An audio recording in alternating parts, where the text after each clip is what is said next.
आगे पुलिस वाला दादाजी की मौत की पूछताछ पूरे घर वालों से करता है और सबसे यही बात पूछता है कि उनका रिश्ता दादाजी के साथ कैसा था। तो वहाँ पर एक भी बंदा नहीं होता जिसके साथ दादाजी का रिश्ता ठीक होता है। सारे बंदों को दादाजी से कोई ना कोई बात को लेकर इशू होता ही है और जिस वजह से उन लोगों के बीच का रिश्ता कुछ खास ठीक नहीं होता, बल्कि उन लोगों में तो हमेशा झगड़े होते ही रहते थे, कभी पावर को लेकर और कभी बात ना मानने को लेकर, क्योंकि दादाजी वही करते थे जो उन्हें ठीक लगता था और वो उन लोगों को अपने अंडर दबा कर रखते थे।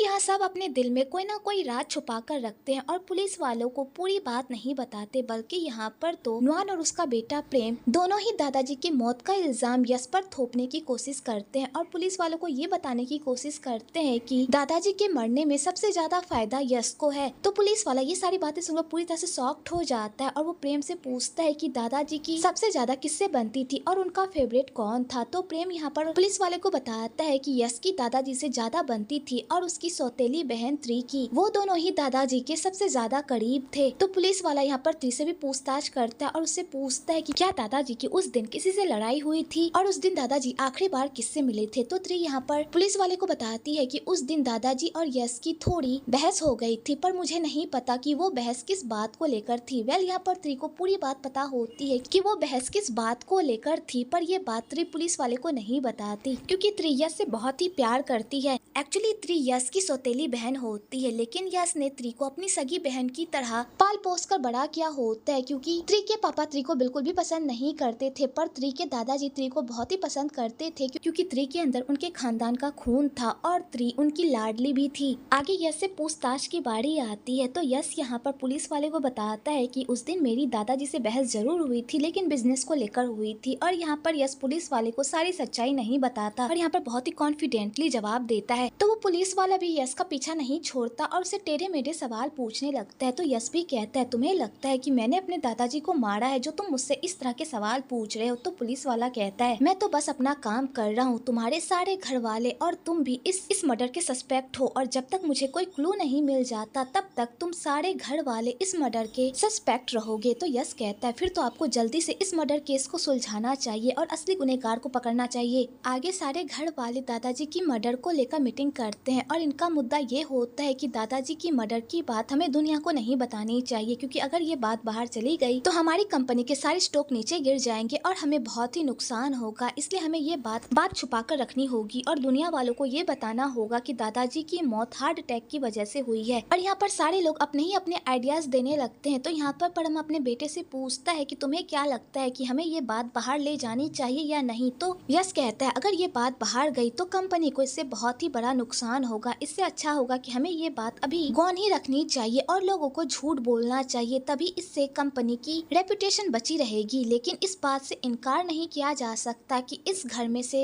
ही किसी ने दादाजी की जान ली है और ये पूरा घर मर्डर केस का सस्पेक्ट है। अगर ये बात बाहर गई तो सब कुछ चौपट हो जाएगा। तो सारे लोगों को यही ठीक लगता है और वो लोग चेयरमैन की मौत को हार्ट अटैक का नाम देकर मर्डर वाली बात को छिपा देते हैं। आगे त्री अपने भाई से पूछती है कि क्या ये सब करना ठीक होगा, दादाजी की मौत की न्यूज सबसे छुपाना। तो यश कहता है बिजनेस को बचाने के लिए हमें ये करना होगा और अगर हमने ऐसा नहीं किया तो सारा बिजनेस चौपट हो जाएगा। लेकिन तुम फिक्र मत करो, जो इन सब का जिम्मेदार है उसे सजा जरूर मिलेगी। आगे यश थॉर्न को कहता है, क्या तुम्हें उस लॉयर का पता चला जो दादाजी से आखिरी बार मिला था। तो थॉर्न कहता है, मैंने उस लॉयर के बारे में पता लगाने की बहुत कोशिश की लेकिन उसका कोई भी अता पता नहीं चल रहा। तो यश कहता है, हमें किसी तरह उस लॉयर का पता लगाना होगा क्योंकि वही हमारी आखिरी चाबी है। और यश ये कहकर बाहर जाता है तो वहाँ पर कुछ गुंडे मीना के साथ बदतमीजी कर रहे होते हैं कि तभी वहाँ पर यश हीरो बनकर मीना को बचाता है और उन गुंडों को मीना की तरफ से सबक सिखाता है और उन्हें मार मार कर उनका कचूमर बना देता है और उसके बाद मीना को उसके घर छोड़ने के लिए जाता है। तो यहाँ पर मीना यश को थैंक यू कहती है उसकी इज्जत बचाने के लिए। तो यश कहता है ठीक है कि तभी वहाँ पर जोर से बारिश होने लगती है। तो मीना यश का हाथ पकड़कर उसे अपने घर लेकर जाती है। तो यश कहता है, तुम ये क्या कर रही हो। तो मीना कहती है, बाहर बहुत बारिश हो रही है, अगर तुम ऐसी बारिश में गाड़ी चलाओगे तो एक्सीडेंट हो जाएगा। जब तक बारिश थोड़ी कम नहीं हो जाती तब तक तुम मेरे घर में बैठकर इंतजार क्यों नहीं करते। तो यश कहता है मुझे हेवी बारिश में गाड़ी चलाने की आदत है, मुझे कुछ भी नहीं होगा। तो मीना कहती है मैं तो तुम्हारी भलाई के लिए कह रही थी, मानना है तो मानो, नहीं मानना है तो तुम्हारी मर्जी। तो मीना ये कहकर घर के अंदर चली जाती है। तो यश कहता है मैं तो ऐसे ही कह रहा था, ऐसा नहीं है कि मैं घर के अंदर नहीं आना चाहता। और यश ये कहकर घर के अंदर चला जाता है। तो मीना यहाँ पर उसे टॉवेल देती है अपने आप को सुखाने के लिए। तो यश कहता है आज मैंने तुम्हारी बाढ़ में हेल्प की है, इसका मतलब मैंने तुम्हारा एहसान चुका दिया है, तो अब हम दोनों के बीच हिसाब बराबर। तो मीना कहती है तुम्हारा दिमाग तो खराब नहीं हो गया है, तुम इतनी सी हेल्प के लिए अपनी जान की कीमत लगा रहे हो।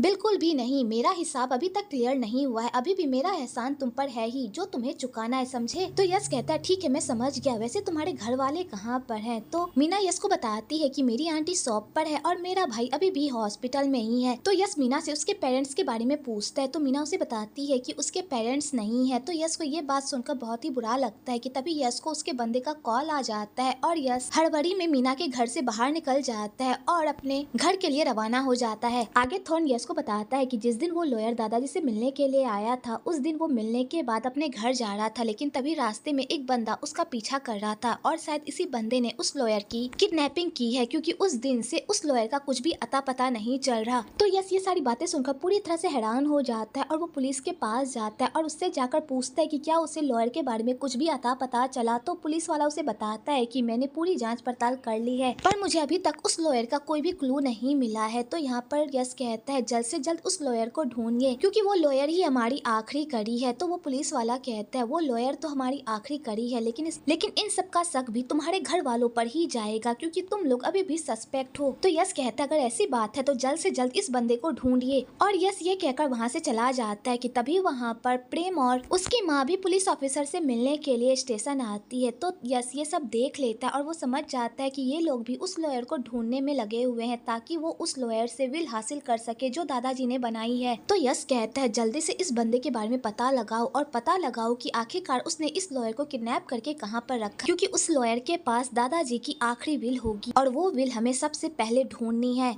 अगले दिन ऑफिस में एक बोर्ड मीटिंग बिठाई जाती है कंपनी के अगले चेयरमैन को लेकर। तो यहाँ पर सारे बोर्ड मेंबर उन लोगों से पूछते हैं कि दादाजी ने अपने विल में अपना अगला चेयरमैन किसे बनाया है। तो यहाँ पर इस बात का किसी के पास कोई जवाब नहीं होता, क्योंकि किसी के हाथ में भी दादाजी की विल नहीं होती। तो यहाँ पर परम सबके सामने ये झूठ बोलता है कि हमारे लॉयर ने हमें कहा है कि वो विल तब तक नहीं खोलेंगे जब तक दादाजी का क्रियाक्रम खत्म नहीं हो जाता और इस काम में हमें 100 दिन लगेंगे। तो लॉयर 100 दिन के बाद ही दादाजी की विल पढ़कर हमें बताएगा कि इस कंपनी का अगला चेयरमैन कौन है। तो सारे बोर्ड मेंबर ये बात सुनकर पूरी तरह से शॉक्ड हो जाते हैं और वो कहते हैं कि हम 3 महीनों के लिए चेयरमैन की पोस्ट को इस तरह खाली नहीं रख सकते, इसलिए तब तक हमें एक एक्टिंग चेयरमैन बनाना होगा जो कंपनी को संभाल सके। तो नुआन यहाँ पर अपने बेटे प्रेम को कंपनी का अगला एक्टिंग चेयरमैन बनाने की कोशिश करती है, लेकिन कोई भी उसकी बात नहीं सुनता और सारे लोग परम को ही कंपनी का अगला चेयरमैन बना देते हैं। तो यश ये सारी नौटंकी चुपचाप देख रहा होता है और वो कोई रिएक्ट नहीं करता, क्योंकि यश को पता होता है कि दादाजी के अनुसार से इस कंपनी का अगला चेयरमैन कोई और नहीं बल्कि प्रेम है, इसलिए उसे जल्द से जल्द उस विल को ढूंढकर इन सबकी हिस्ट्री बदलनी होगी।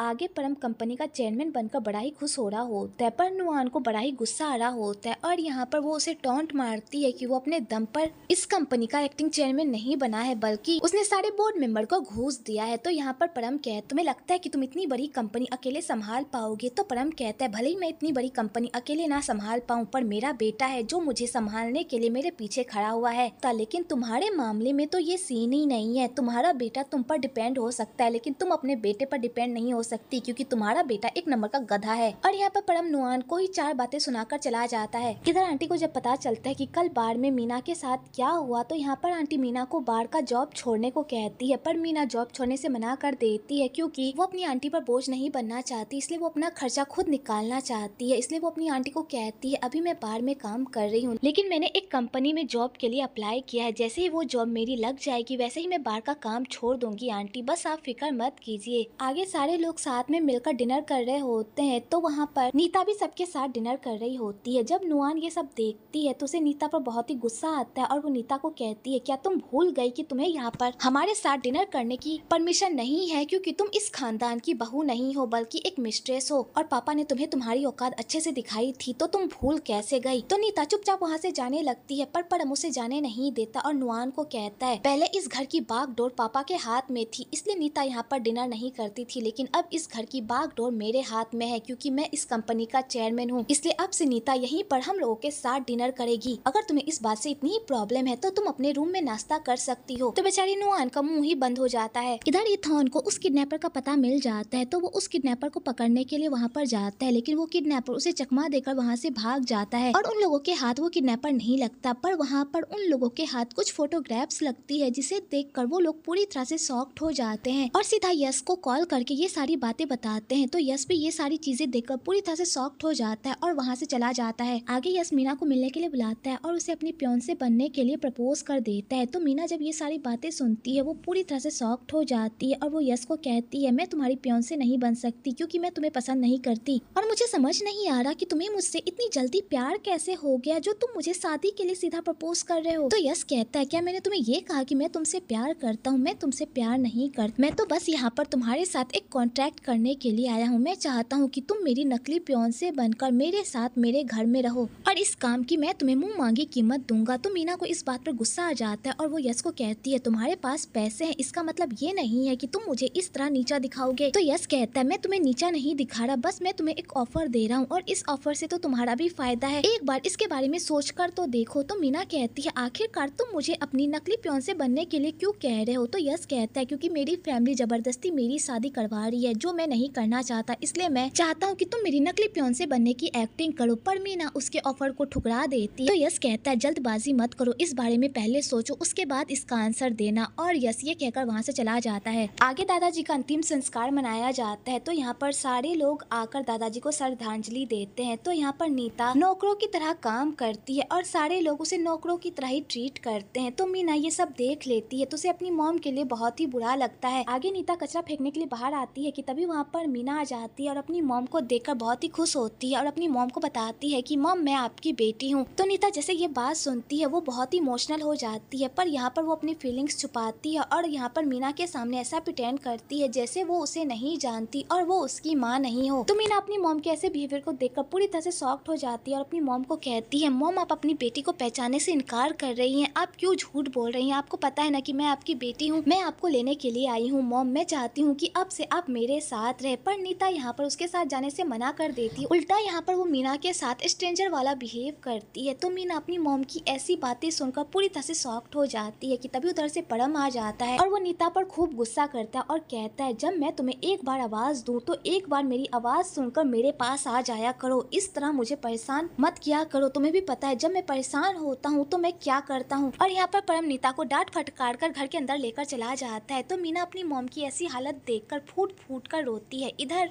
यश भी उन लोगों की सारी बातें सुन लेता है और यश को पता चल जाता है कि मीना नीता की बेटी है। दूसरी तरफ मीना की आंटी की शॉप पर कुछ गुंडे आकर तोड़फोड़ कर देते हैं। जब मीना को इस बारे में पता चलता है तो वो इस बात की कंप्लेन करने के लिए पुलिस के पास जाने लगती है, पर उसकी आंटी उसे रोक लेती है क्योंकि इन सब का कोई फायदा नहीं होता, क्योंकि मीना की आंटी ने किसी माफिया से कुछ पैसे उधार लिए होते हैं जो टाइम पर ना चुकाने की वजह से उसका इंटरेस्ट इतना बढ़ गया होता है कि अब वो चुकाने के लायक भी नहीं होती। तो मीना जब अपनी आंटी की ऐसी हालत देखती है तो उसे अपनी आंटी के लिए बहुत ही बुरा लगता है। आगे यश अपने पापा से पूछता है, आप अपनी मिस्ट्रेस पर जो इतना भरोसा करते हैं क्या वो भरोसे लायक भी है? क्योंकि क्या पता किसी दिन आपकी मिस्ट्रेस का कोई बच्चा आकर हमारे परिवार पर धावा बोल और हमारी जायदाद पर हिस्सा मांगने लगे, तब हम क्या करेंगे? तो परम कहता है, ऐसा कुछ भी नहीं होगा क्योंकि नीता ने अपनी पुरानी फैमिली से अपना सारा नाता तोड़ दिया है, तो कोई भी यहाँ पर आकर कोई भी धावा नहीं बोलेगा। तो यश जब ये सारी बातें सुनता है तो वो पूरी तरह से शॉक्ड हो जाता है और वो अपने पापा को कहता है, इसका मतलब आपको पता है कि आपकी मिस्ट्रेस का कोई बच्चा भी है? तो परम इस बात को टालने लगता है और उल्टा यश को धमकी देता देता है कि मेरे मामलों से दूर रहो वरना तुम्हारे लिए ठीक नहीं होगा, भूलो मत कि मैं इस कंपनी का चेयरमैन हूँ। तो यश कहता है हाँ मुझे पता है कि आप इस कंपनी के चेयरमैन हैं, लेकिन आपकी चेयरमैन की कुर्सी बस कुछ दिनों के लिए ही है, उसके बाद ये राज किसके हाथ में जाएगा वो आपको भी पता होगा। तो परम को गुस्सा आ जाता है और वो वहाँ से चला जाता है कि तभी उधर से मैक्स आता है और वो यश को बताता है कि कुछ गुंडे ने आकर मीना की आंटी की शॉप पर तोड़फाड़ की है और इससे ये पता चला है कि मीना की आंटी पूरी तरह से कर्जे में डूबी हुई है। तो यश इसी मौके का फायदा उठाकर फिर से मीना से एक मीटिंग फिक्स करता है और मीना को फिर से इस ऑफर के बारे में कहता है। तो मीना कहती है मैं तुम्हारी फियांसे बनने के लिए बिल्कुल भी रेडी नहीं हूँ, तुम्हें क्या लगता है कि तुम अपने पैसों के दम पर मुझे खरीद लोगे, ऐसा कुछ भी नहीं होगा। और यहाँ पर मीना फिर से उसके प्रपोजल को रिजेक्ट मारकर वहाँ से जाने लगती है। तो यहाँ पर यश कहता है मुझे पता है नीता तुम्हारी माँ है और तुम अपनी माँ को अपने साथ ले जाना चाहती हो, अगर तुम मेरा ये ऑफर मान लेती हो तो तुम रोज अपनी मॉम से मिलोगी और अपनी मॉम को प्रेशराइज कर पाओगी कि वो तुम्हारे साथ चले, इस डील से तुम्हारा भी फायदा है। तो मीना कहती है वो मेरी मॉम है और मैं अपनी मॉम को अपने पास बुलाने का कोई ना कोई रास्ता जरूर ढूंढ लूंगी, उसके लिए मुझे तुम्हारी इस चीप सी डील को मानने की कोई जरूरत नहीं है। तो यश कहता है तुम अपनी मॉम को तो अपने पास कैसे भी ला लोगी, लेकिन अपनी आंटी का क्या जो इतने सारे कर्जे में डूबी हुई है, पता नहीं कब उनके साथ क्या हो जाए। तो बेचारी मीना के पास कोई ऑप्शन नहीं बचता और उसे यश की बात माननी पड़ती है और मीना को यश के साथ उसके घर रहने के लिए जाना पड़ता है। आगे यश मीना को अपने साथ घर लेकर जाता है और सबके सामने ये अनाउंस करता है कि मीना उसकी फियांसे है और बहुत जल्द वो दोनों शादी करने वाले हैं। जब ये बात परम को पता चलती है तो परम इस रिश्ते पर ऑब्जेक्शन लगाने लगता है। तो यश कहता है आप जिसे चाहे उसे घर ला सकते हैं और मैं अपनी फियांसे को भी अपने साथ घर नहीं ला सकता। मैं सबको एक बात क्लियर कर दूं, मीना मेरी फियांसे है और आज से वो इसी घर में रहेगी। तो सारे लोग उससे उसकी लव स्टोरी पूछने लगते हैं। तो यहाँ पर यह सबको बताता है कि मीना वही लड़की जिसने क्लब में मेरी जान बचाई थी। तो सारे लोग उसकी लव स्टोरी सुनकर इम्प्रेस तो होते हैं, पर यहाँ पर सारे लोग मीना को नीचा भी दिखाने लगते हैं क्योंकि वो एक बार की सिंगर होती है, जिस बात से सारे लोग परम को भी चिढ़ाने लगते हैं और परम को गुस्सा आ जाता है और वो गुस्से से वहाँ से चला जाता है। आगे यश मीना को अपने अपार्टमेंट लेकर जाता है। तो यहाँ पर मीना यश को कहती है तुमने मुझे अपनी नकली फियांसे बनने की एक्टिंग करने को कहा था, तो फिर ये बीच में ये शादी कहाँ से आ गई, हमारी शादी की कोई डील नहीं हुई थी। तो यश कहता है किसने कहा मुझे तुमसे शादी करनी है, मैंने तो बस ये बात उन लोगों के सामने इसलिए कही ताकि उन लोगों को हमारे रिश्ते पर कोई शक ना हो। तो मीना कहती है वैसे मेरी मॉम कहाँ रहती है, मुझे बताओ, मुझे मेरी मॉम से मिलना है। तो यश कहता है यहाँ पर सारे लोगों के अलग अलग अपार्टमेंट हैं और सारे लोग अपने अपार्टमेंट में अलग अलग तरह से रहते हैं और उनके अपार्टमेंट की सिक्योरिटी भी अलग है, इसलिए तुम इतनी आसानी से अपनी मॉम के पास नहीं जा सकती। आगे यश मीना को अपने घर लेकर आता है। तो यहाँ पर मीना को जब पता चलता है कि वो यश के साथ इतने बड़े घर में अकेली रहने वाली है, वो पूरी तरह से शॉक्ड हो जाती है। तो यश कहता है तुम्हें इस तरह डरने की कोई जरूरत नहीं है, मैं तुम्हारे साथ कुछ भी नहीं करूंगा क्योंकि मुझे तुम में जरा सा भी इंटरेस्ट नहीं है, इसलिए इस तरह के घटिया आइडियाज अपने दिमाग में मत लाओ। तो मीना कहती है फिर मैं अपनी मॉम से कैसे मिलूंगी, मुझे अपनी मॉम से मिलना है। तो यश कहता है इस घर की सिक्योरिटी बहुत ही टाइट है, अगर तुमने यहाँ पर कोई भी गड़बड़ी की या फिर किसी से भी पंगा लेने की कोशिश की तो तुम्हें पता है तुम अपनी जान से हाथ धो बैठोगी, इसलिए यहाँ पर वही करना जो मैं तुमसे कहूँ, क्योंकि हमारी डील तो यही हुई थी ना कि तुम मेरी सारी बातें मानोगी, इसके बदले मैं तुम्हारी आंटी का कर्जा चुकाऊंगा और तुम्हें तुम्हारी मॉम से मिलने में हेल्प करूंगा। तो बेचारी मीना यश की ये सारी बातें सुनकर पूरी तरह से डर जाती है और यश उसे डराकर वहाँ से चला जाता है। आगे हमें बताया जाता है कि यश ने मीना को अपनी नकली फियांसे बनने के लिए इसलिए कहा था क्योंकि जिस बंदे ने लॉयर की किडनैपिंग की होती है वो बंदा मीना और नीता से कनेक्टेड होता है, उन लोगों के बीच कोई ना कोई रिश्ता जरूर होता है, इसलिए यश मीना को अपने पास रखता है ताकि वो मीना के जरिए से उन लोगों तक पहुंच सके।